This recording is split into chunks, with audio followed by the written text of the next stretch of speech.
Hey there, welcome to YouTube. If you are into poetry, if you are into literature, if you are into cultural history, then you've come to the right place. Cardboard Box Productions makes podcasts about all those things, so be sure to click the subscribe button and turn on the notification bell so that you never miss a new episode. Obviously, we mostly make podcasts, so you can also go to anywhere you get your podcasts, if it's a place other than YouTube, like Apple Podcasts, Spotify, Stitcher, SoundCloud, and you can subscribe to our podcast feeds there. All right, I hope you enjoy this episode.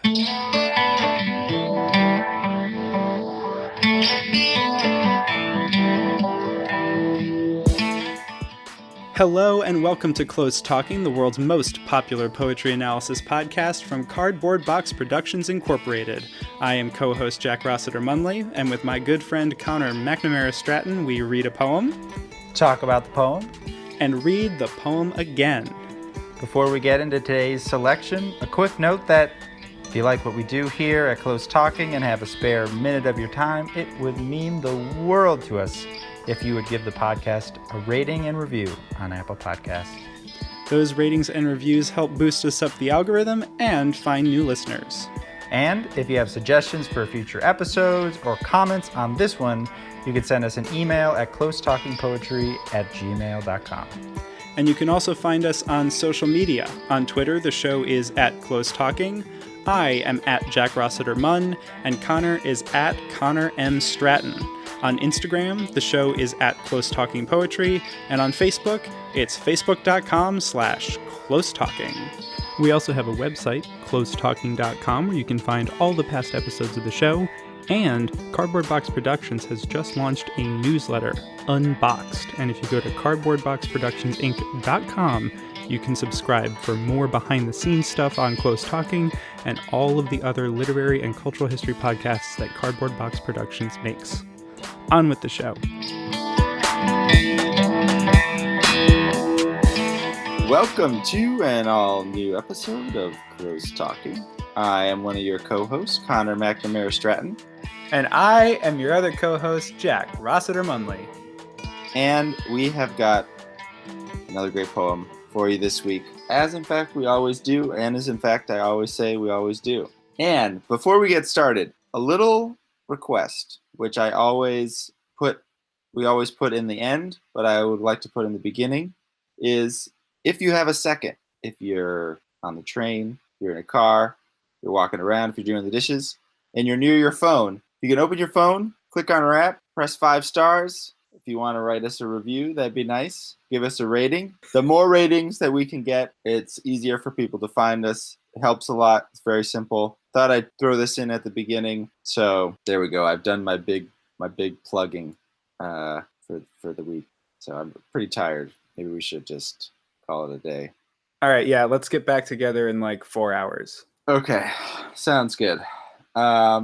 And we're back. It's been 4 back. hours in podcast magic time. And Connor, you're all rested up from that big plug you just did. Now, provided that this wouldn't completely deplete your energy stores, could you plug the poem that you picked for us this week? Because that would be pretty awesome.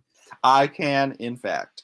So maybe you were following some news. The National Book Awards just happened, probably a month ago at this point. So that's a bit of a stretch of the word just, but in podcast magic time, it basically happened 2 seconds ago. And Justin Phillip Reed, the poet, won the National Book Award for poetry with his book Indecency. And it was a huge win. I was very excited, partly because, full disclosure, I did intern for Coffee House Press, which published his book, and because I was reading the book at the time that it won. We picked a really great poem from his book, Indecency. So this poem is called How to Keep It Down / Throw It Off / Defer Until Asleep by Justin Phillip Reed.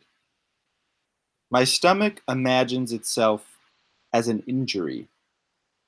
I steep ginger mint tea in the inauguration memorabilia mug for Momma. Monument white, but for Obama. Between self-harm and my hand, I've rigged a list of reliable illusions. This is the first gesture. I am a gentle fist. My body has been deboned of its irony. My life wants to be proven too. I didn't check the list of black church dead in Charleston for friend or cousin, because this morning it was Thursday.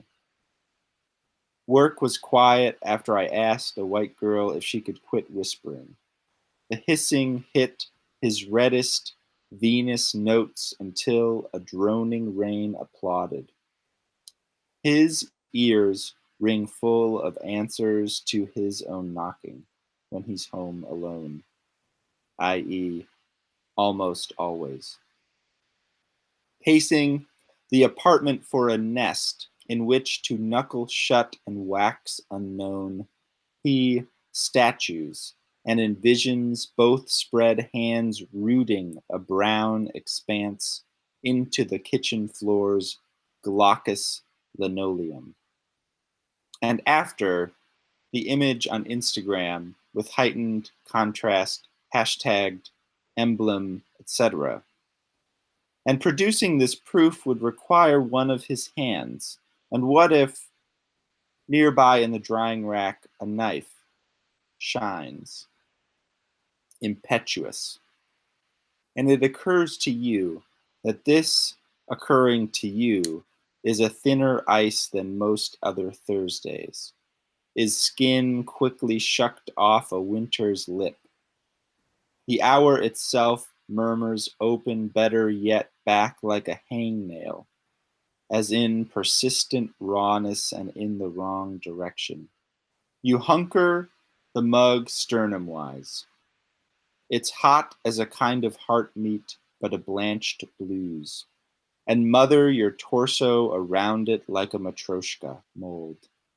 Chest sickled over the steaming vent that is the president's head, though you pretend it isn't. Wow. There's a lot going on. Yeah. It's longer. It's pretty dense in places. He's a more difficult poet in certain ways. Yeah, this was a particularly interesting one, at least for me, just because I felt like there were a lot of places where I had a firm foothold when I was initially reading it, and I was immediately making a lot of concrete connections that made sense to me, while simultaneously having a general feeling, the first couple of times I read it, of not quite, in air quotes, getting it. Like, I was getting bits and pieces, but the whole was not forming before my eyes in a way that felt satisfactory. That's really interesting, and I think probably the poem is deliberately resisting that in some ways that are sort of larger scale, and probably some ways that are smaller. Maybe we could run through like a brief kind of plot or a play-by-play, as best as I actually know. What's sort of specifically happening. That might give us a good sort of start to think about other things. I think that's an excellent idea. Okay, so our speaker is at home in the apartment. We learn later after work. The speaker is having tea, steeping tea, has a mug that has Obama on it. It's from his mom. He's feeling, at the very least, depressed and possibly having like suicidal thoughts or suicidal ideation.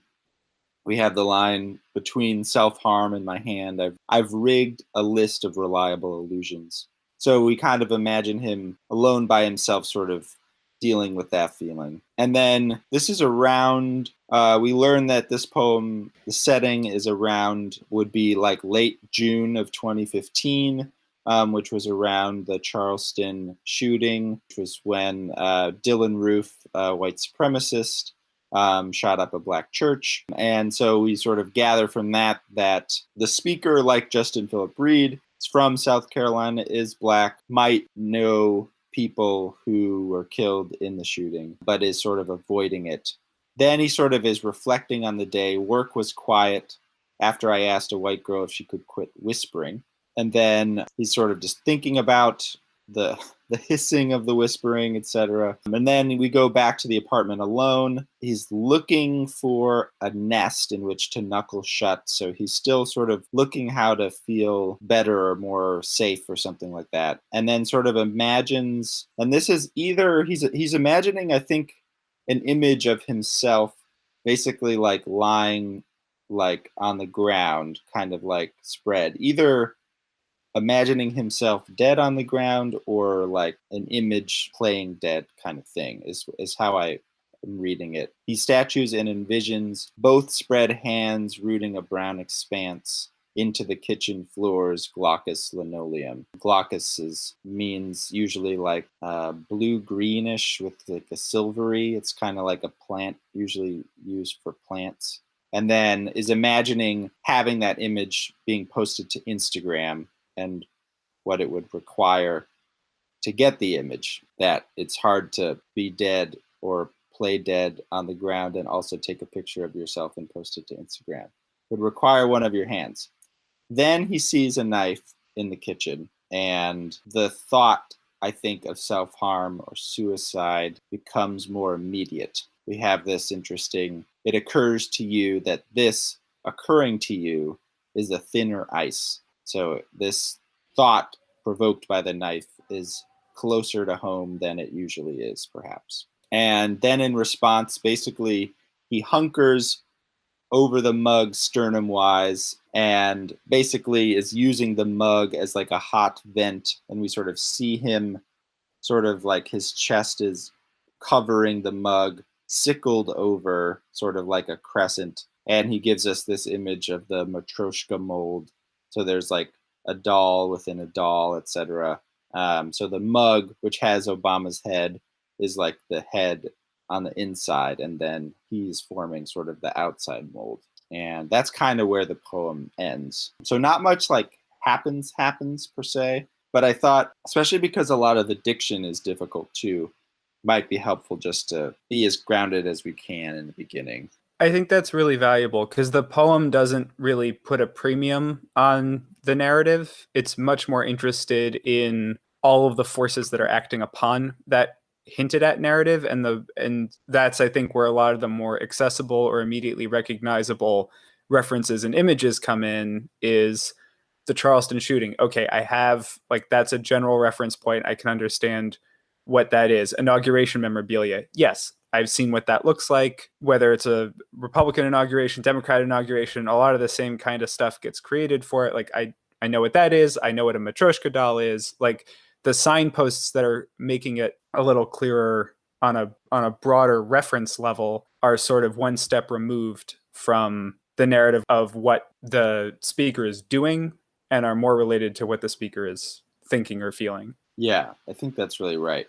One big sort of formal move that might be worth highlighting at this point, which I think contributes to some of that kind of distance, I guess, that we feel perhaps from the narrative itself. And I don't know if this comes out as much when I read it aloud, but when you read it on the page, I think it's a lot clearer that this happens. So there's 3 stanzas, and the first stanza is in first person. Stomach imagines itself as an injury. I steep gingermint tea. And then when it goes to the second stanza, it moves into third person, which is like kind of strange, even though the he that it moves into is presumably still referring to the same person. So the subject doesn't change, but the way to refer to the subject does.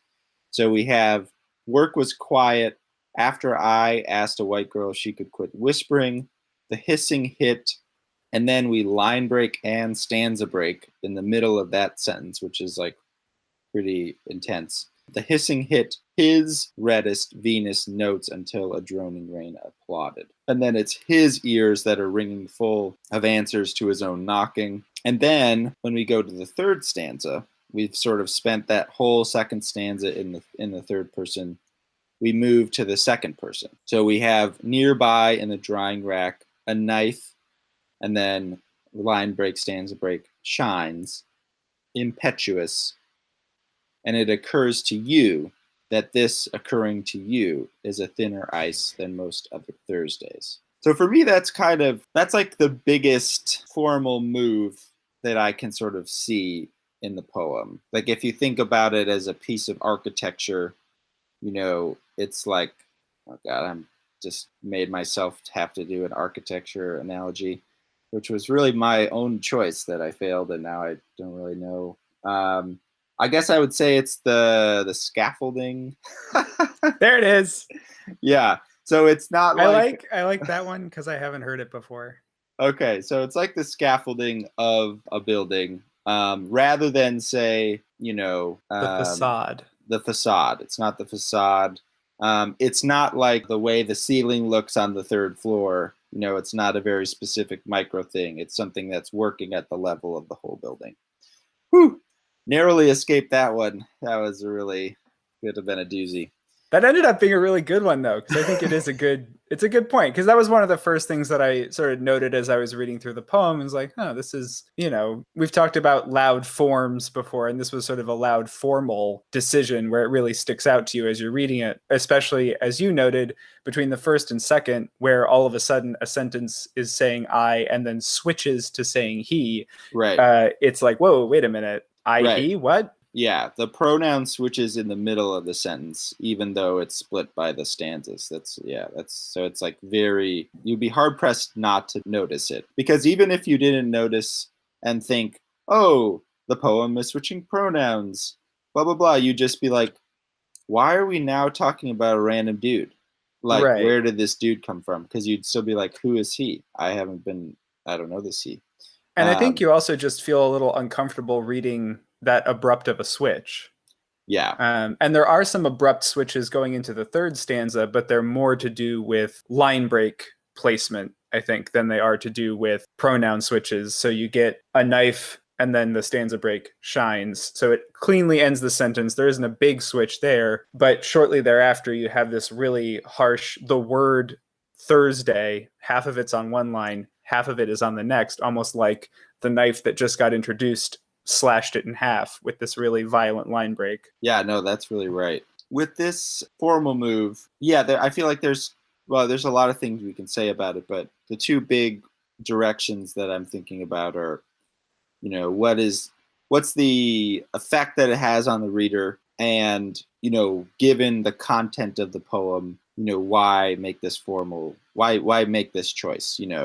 One could easily, it would have been pretty natural in some ways for the poem to either be in all first person, all third person, all second person. There would be differences between those, but the fact of moving from one to the other is pretty, I've seen it in different forms a little bit before, but not like this ever, and not as sort of clearly delineated. So yeah, I'm curious like where you were going with, or how it affected you, or what your initial kind of thoughts were about it.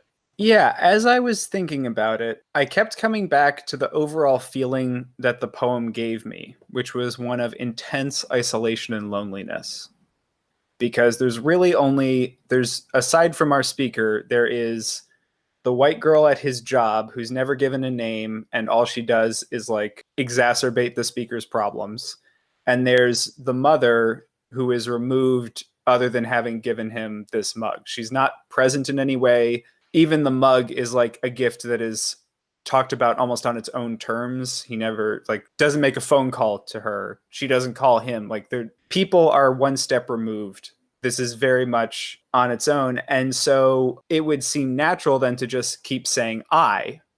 If it's so inwardly focused, it's introspective.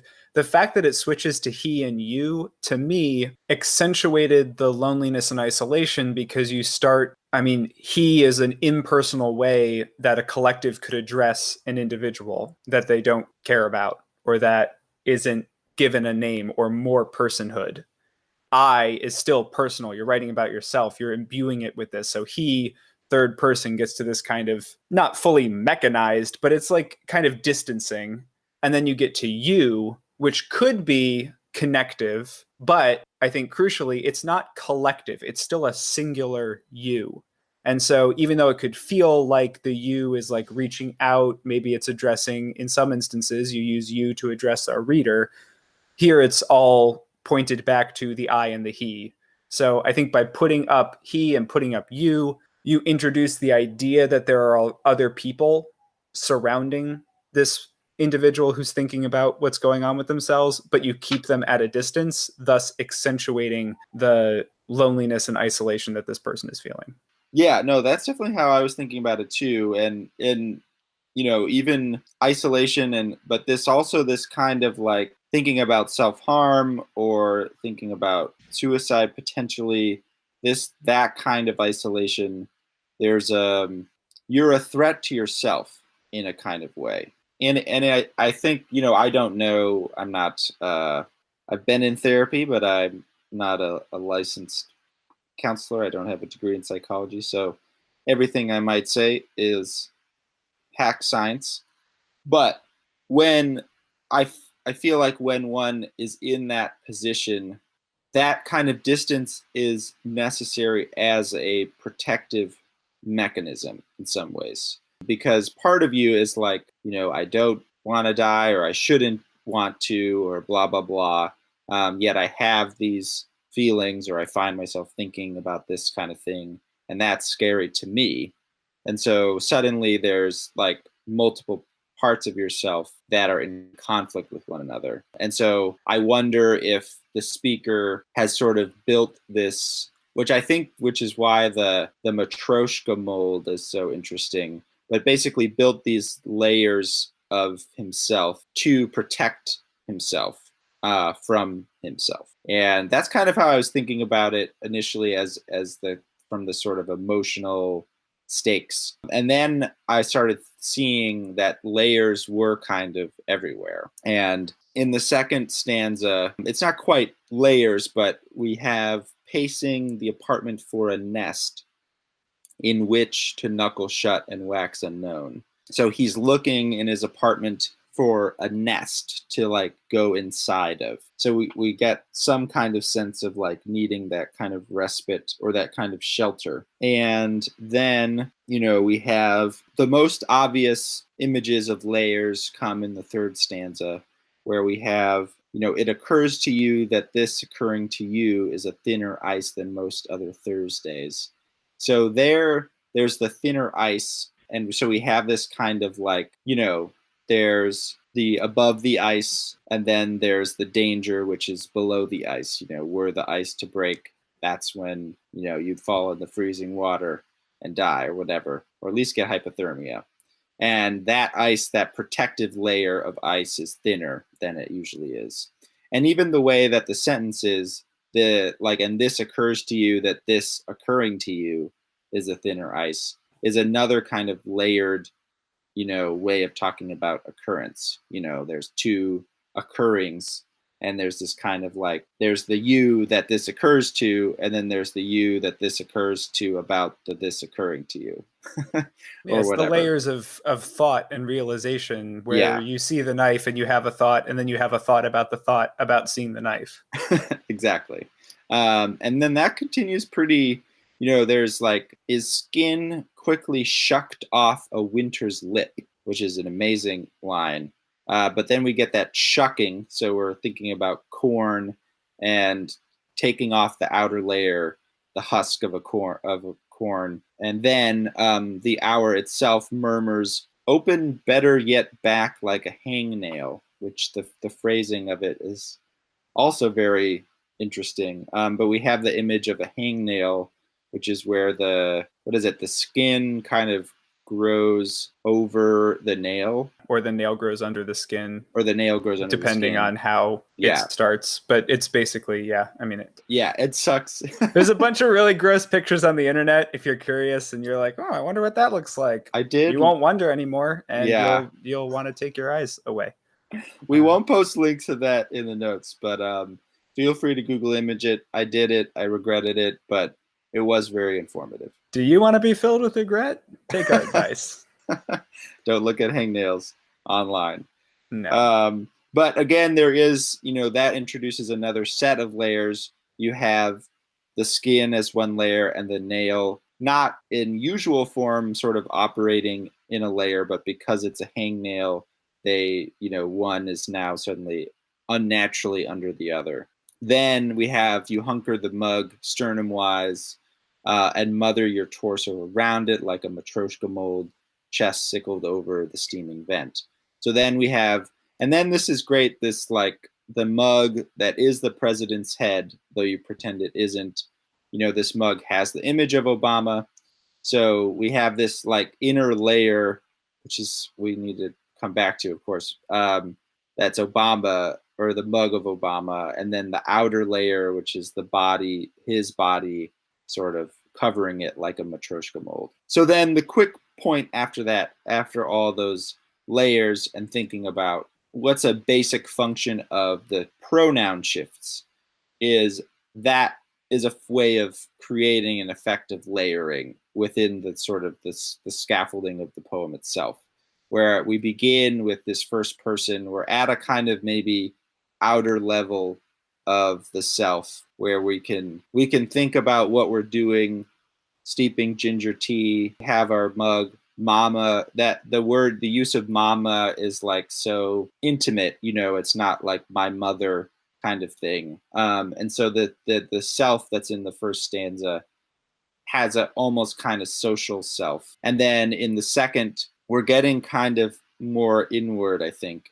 And it's interesting too that it happens because of the the white girl's very annoying hissing whisper. And it's actually a kind of social situation that's so alienating to the speaker. And I think in part because, he's thinking or trying not to think about the Charleston shooting. There's this incredible white violence against Black bodies, which is everywhere, but particularly must be sensitive to the speaker at this time. And he's in this space with this white person who's being, it's not like a big deal, but is being annoying. And that annoyingness sort of jars him out of his maybe social self into this more inward self with the he. And there's more I think we can say about the he now that I'm thinking about it. But then to the third stanza, we're getting even more close to both something even more inward, but also where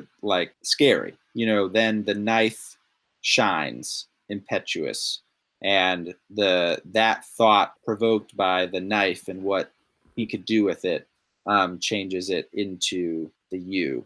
And then he sort of realizes that he usually tries to insulate himself from the part of him that I think wants to die or is just in a lot of pain. And in this moment sort of is brought to a point where he's no longer insulated. That's really interesting.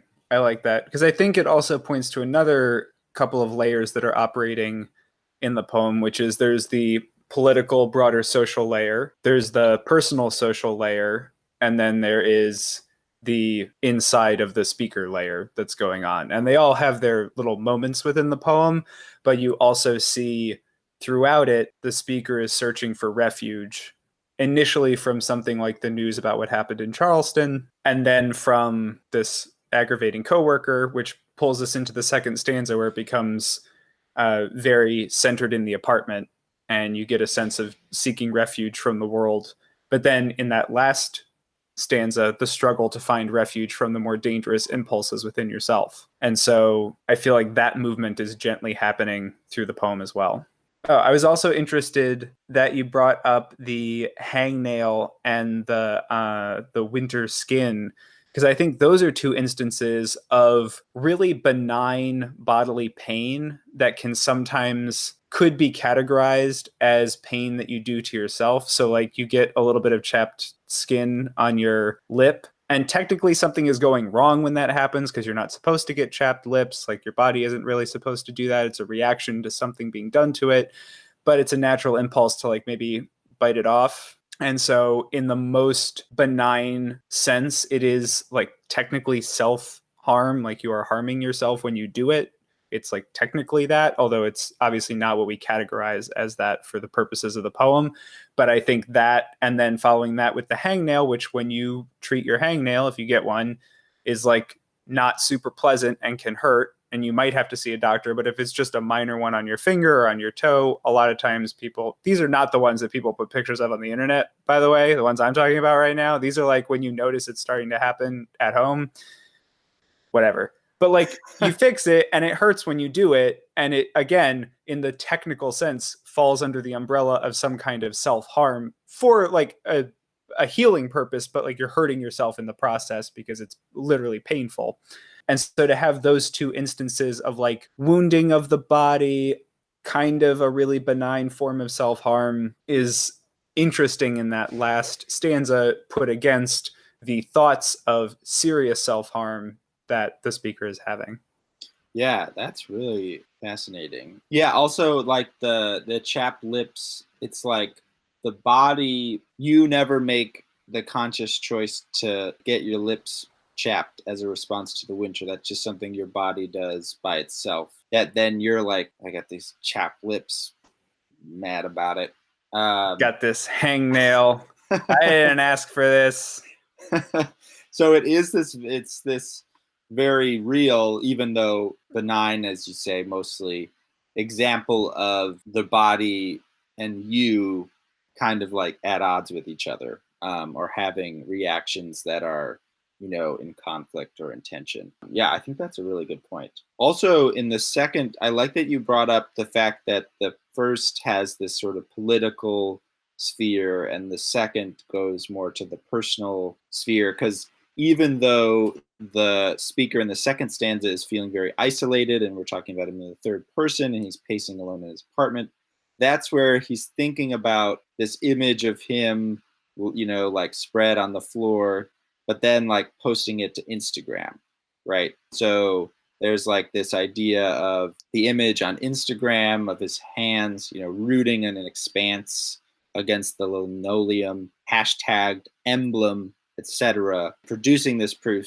would require one of his hands. And so even as isolated as he feels in that second stanza, he's still thinking about this like social element, this sort of like performative aspect of posting this image to Instagram, and even the idea of, writing about it, like describing it as emblem, etc., which is very funny in a sort of dark way. But the fact that even thinking about that as the emblem, so the kind of the symbol of this other state, is another sort of layering where you have the feeling itself or whatever, and then you have the emblem that represents that feeling. And then you have the Instagram with the filter, heightened contrast, obviously. That's another kind of gloss over. But I think you're right that then in the third stanza, Instagram doesn't exist. There's no outside world to connect to, even in some kind of like performative way, or like just posting something, not really like, hey, I'm reaching out kind of thing. That's all gone from the third stanza, I think. And even in that third stanza, the apartment contracts down to basically two objects, a knife and a mug. And the political is brought back in a little bit because he talks about that it is the president's head, though you pretend it isn't. I think that points back to some of the political layer. And I actually kind of went through doing a bit of a political reading, which we can get to in a minute. But I think that last stanza just further constricts things into one very small space, because you kind of almost have this image of a person in their kitchen holding a mug and there's like a knife in the drying rack. And that's kind of all you're given in that last stanza. Yeah. Yeah, no, that's a really good point. And the kind of like the imagistic world opens up, or like the figurative world opens up, but the literal world, is very constrained. It occurs to you that this occurring to you is compared to a thinner ice, skin quickly shucked off a winter's lip.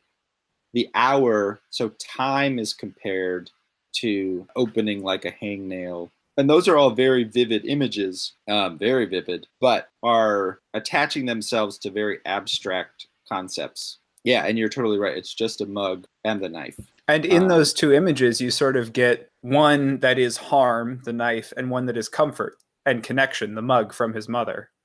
Yeah. And one of those is about severing and cutting apart and cutting away and doing damage. And the other is about a warm, nurturing beverage contained in something that was given to you by another person, a healthy theoretically, we don't know about the relationship, but I think because Momma is used, it points towards like an affectionate relationship or a familial relationship rather than estranged or something, not knowing, the reality of it. But the sense you get in the poem is that this is a connective and nurturing object put against the shining knife. Yeah, I think that's really right. I love how it's described too. It's like you hunker the mug sternum wise.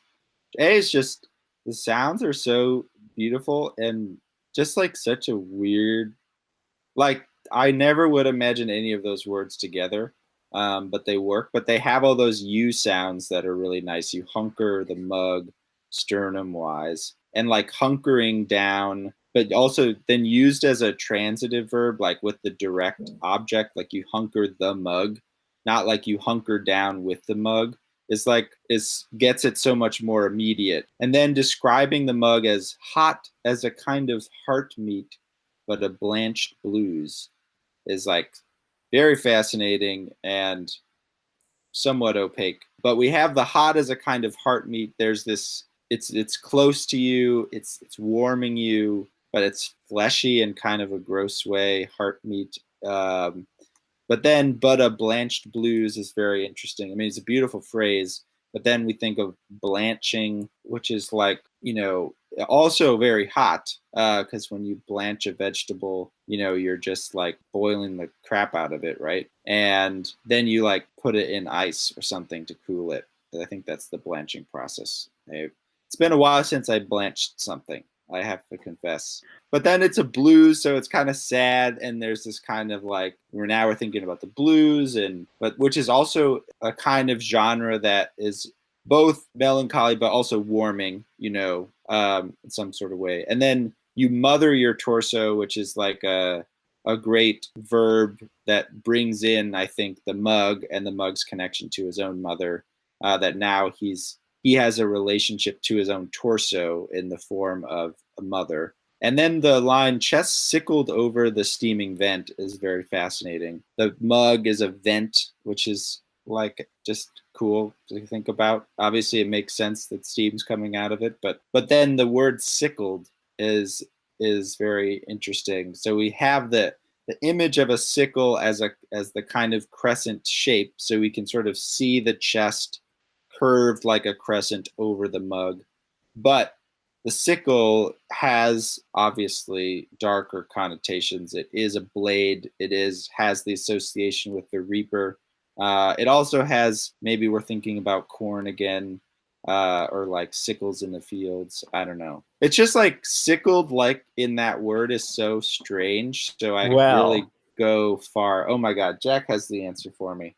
I don't know if I have an answer, but I have some thoughts. Okay. The first thing I want to hop to is on the subject of blanching, is that in the bodily sense, you would say somebody blanched means that like all the color drains out of their face. And we've already had this mug, which is for Obama, the first black president.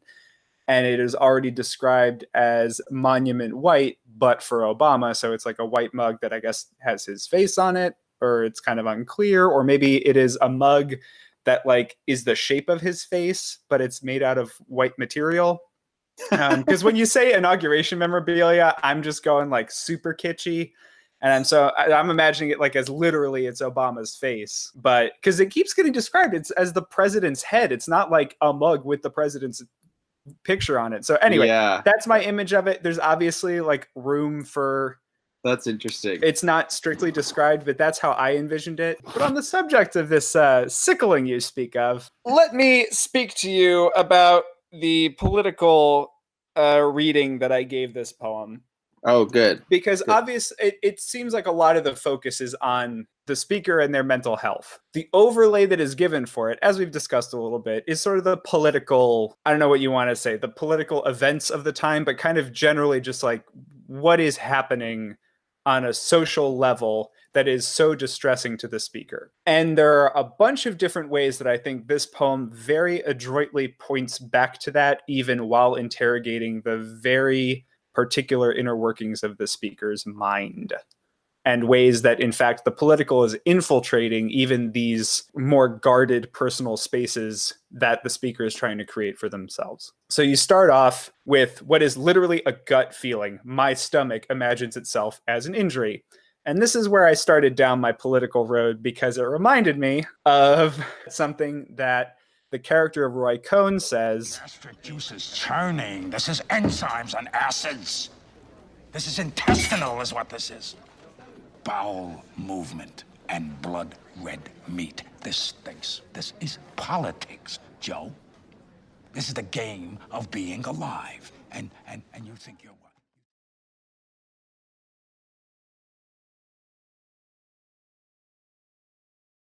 Now, the subject of the body politic is one that obviously exists. We talk about it all the time. The relationship of like a citizenry to being similar to a body, and it's either healthy or diseased, it's either well or it's unwell, and there are all different measures for that.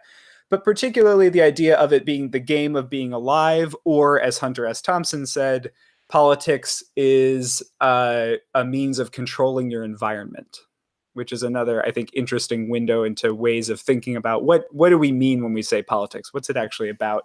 And so I was thinking of sort of both of those as I was reading the poem, and thinking about that in concert with a poem that's very interested in damage to the body versus a healthy body, either mentally or physically. And there are a couple of different places again. So later on, Monument White But for Obama. This happened long after the poem was written, but the recent designs for the Obama Presidential Library are literal ivory towers. So it's ways that even though Obama's election was a monumental event, some things, structural elements of how the United States works, were left unchanged. And in fact, there have been many critiques of Obama that he wasn't liberal enough, and that being in the office of the president necessarily constrains not the current president, because he has, his own nonsense bullshit, but if we could call it discursive space of the presidency, necessarily constrains many of the people who are there. So even those who are more liberal either can't get elected to it, or once they are elected, out of a perceived need to compromise or a perceived inability to advocate for the positions they would want in favor of the ones they think are possible, you end up in a situation where, Monument White But for Obama. Yes, Obama is the first black president, but this mug that either has his picture on it or is in the shape of his head is still white. There's still an essential whiteness to the structuring of the American state. And then a little later on in that stanza, my life wants to be proven, line break 2. Again, I was sort of reading this poem, the speaker being the writer is black, my life wants to be proven. Obama was asked over and over again throughout his presidency to prove that he was an American citizen. His very life had to be proven through his birth certificate. The timing of this poem around the events in Charleston is also just a couple of months after Donald Trump, the person who started the whole birtherism nonsense, announced his candidacy for president. And by this point, it was becoming clear that he wasn't just going to be treated as an entire joke. At the beginning of the next stanza, we have a droning rain. One of the major critiques of the Obama administration was, in fact, that he did not do a whole lot to curtail the drone program, which rained bombs down upon the Middle East. And that continues to intrude upon our more personal side, are, again, these little moments that point us back towards the political, I think, or at least did for me as I was reading it. And then in this last stanza, at the end, we have the matryoshka mold and the chest sickled. Put me in mind of the fact that Obama was constantly being called a socialist. He was going to give you socialized medicine with the Affordable Care Act. Fun fact, that became more popular than it was unpopular between Donald Trump's election and Obama leaving office. It was the day before Obama left office that switched over. So amazing. Crazy how these things happen. Anyway, you have this pointing back, I think, because the president's head comes up right afterwards, to the idea that there was this, really unproductive, divisive, false, fear-mongering rhetoric around whether or not Obama was a communist or a socialist. And that was meant to point back to this like scary Russian Stalin vision of communism from the Cold War, which magically disappears as soon as the question is not about Obama, but about Donald Trump. And then you get to the president's head, and it says, over the steaming vent that is the president's head, though you pretend it isn't. And I was thinking about a couple things there, but primarily I was thinking about the fact that for there to be a mug in the shape of the president's head, or even just with a picture of the president's head on it, with the top of it to be open, and the fact that at the beginning we're looking at this incident of white violence against black bodies in Charleston, I was remembering that I was in Grant Park for Obama's victory speech on election night in 2008. And Connor and I both have a friend who I invited along, which I thought was being a very good friend about. And he refused to go because his parents were afraid that Obama was going to get shot that night. And there was a lot of fear for a long time, and there probably continues to be. I just remember it particularly in like 2008 to 2010. There was a lot of fear that something was going to happen to Obama after he got elected. And the fear of violence being done to Obama because he was the first black president. Racialized violence done against him. And so I was also having images of the Kennedy assassination videos and just like the idea that you don't want a steaming vent in the president's head, particularly not this president, particularly not when what is happening is, Black church dead in Charleston. That would be the fear. Because also around this time is when a lot of the contemporary conversation we are having in a more public and popular way about white nationalism and extreme groups. This is when it was really ramping up. There's a documentary that a BBC reporter made about the KKK. He started shortly before the Charleston shooting, but was with them when it happened and went with them to the protests that happened afterwards, because that also precipitated a conversation about the removal of Confederate flags, because the Charleston shooter had Confederate flags and was talking about them. But the amount that their already distressingly high number of calls of interest of joining the Klan, the amount it went up after what happened in Charleston is staggering. It's like thousands and thousands of calls a day to this one lady who lives and runs her little Klan chapter. But I think having that as the kind of end image of like hunkering down, wanting to take comfort in this mug, this connection, the idea that, this president is there, but even that image is complicated and made to be in some ways threatened. So that's my big political reading. Yeah, I had made a couple connections like that, but that was like, whew, that was good. And it's interesting, yeah, you talk about, the way the last line that, the mug that is the president's head, though you pretend it isn't. There's kind of two ways to read, though you pretend it isn't. One is the way you were talking about, you don't want a steaming vent in the president's head. You don't want him to be injured. You don't want to imagine the first black president this way. But the other way is in this time, in the aftermath of this like sort of brutal, racist, white supremacist act of violence, you're trying to take comfort in something, and Barack Obama is not giving you the comfort that you want. And so you don't actually want to imagine this as the president's head in this moment. And along the lines of what you were saying about the layering that's going on and having this mug be at the central layer with the, sickling your torso over it, having that be the image at the center, also put me in mind of what Obama said shortly after the shooting of Trayvon Martin, which was, if I had a son, he'd look like Trayvon Martin. And that level of connection that it feels like the speaker is also having, there's that simultaneous like contested relationship with this mug and with Obama that felt like to me was going on, because there are these moments where the speaker seems to be reaching out for comfort, but also, as I said, like a droning rain comes up and Monument White, but for Obama, it seems to be constantly complicating how much comfort is there really there. Yeah, that's a really good point.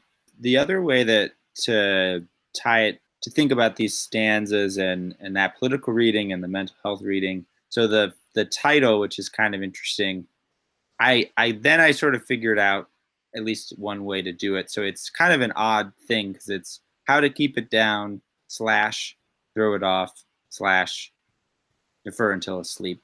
There's initially a question of, what is the it? What are you trying to keep down?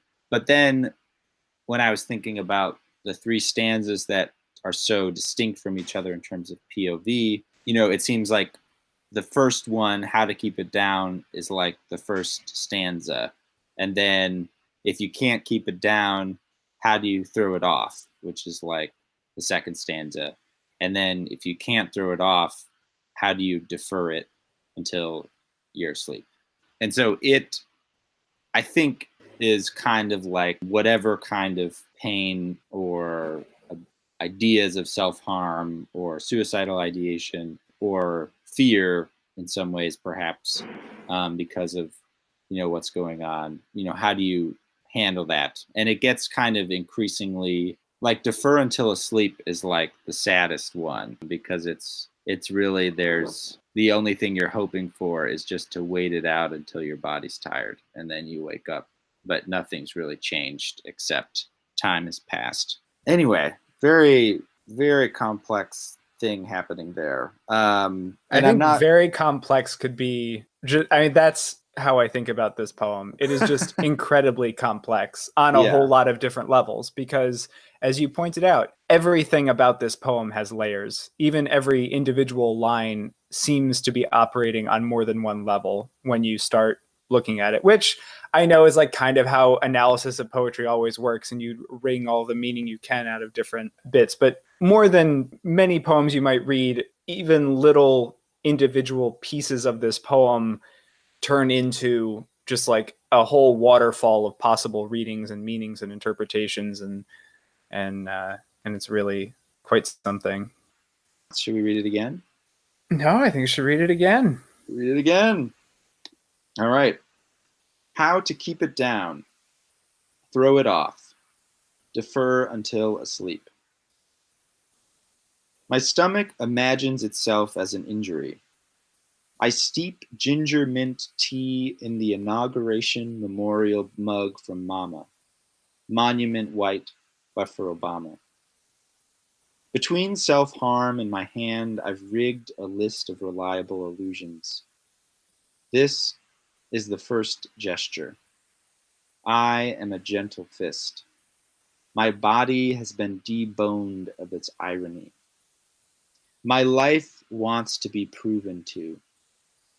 I didn't check the list of black church dead in Charleston for friend or cousin, because this morning it was Thursday. Work was quiet after I asked a white girl if she could quit whispering. The hissing hit his reddest Venus notes until a droning rain applauded.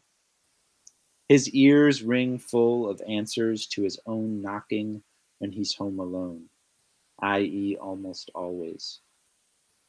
Pacing the apartment for a nest in which to knuckle shut and wax unknown, he, statues, and envisions both spread hands rooting a brown expanse into the kitchen floor's glaucous linoleum. And after, the image on Instagram with heightened contrast, hashtagged, emblem, etc. And producing this proof would require one of his hands. And what if nearby in the drying rack a knife shines, impetuous? And it occurs to you that this occurring to you is a thinner ice than most other Thursdays. His skin quickly shucked off a winter's lip. The hour itself murmurs open, better yet back like a hangnail, as in persistent rawness and in the wrong direction. You hunker the mug sternum-wise. It's hot as a kind of heart meat, but a blanched blues. And mother your torso around it like a matryoshka mold, chest sickled over the steaming vent that is the president's head, though you pretend it isn't.